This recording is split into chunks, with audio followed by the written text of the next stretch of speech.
आज आपण बनवणार आहोत अशा पद्धतीने पिठलं की खायला लागेल खूपच चवदार आणि खमंग। तर चला मग करूया तयारी।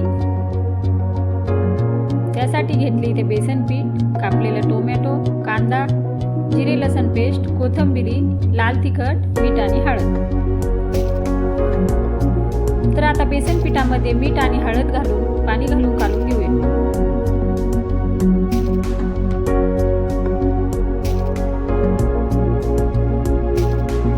व्यवस्थित पूर्ण मिक्स करून घ्यायचे।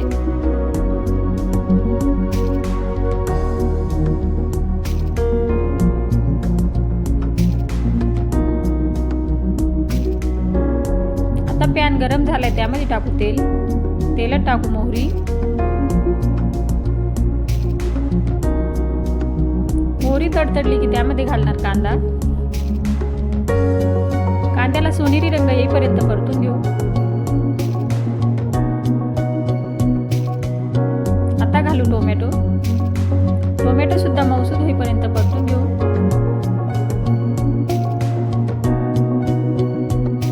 आता घालायचं जिरे आणि लसणाचं पेस्ट।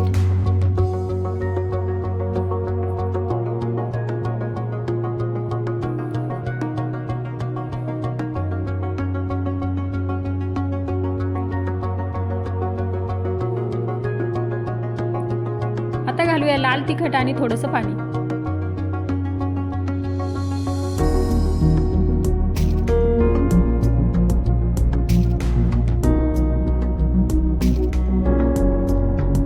आता कोथिंबीर घालून कालून घेतलेलं बेसन पीठ थोडं थोडं घालून परतून घेऊया।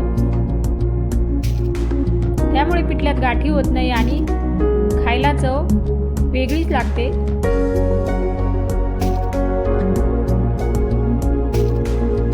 तर नक्की अशी रेसिपी ट्राय करून बघा। फॉलो करा, लाईक करा, शेअर करा।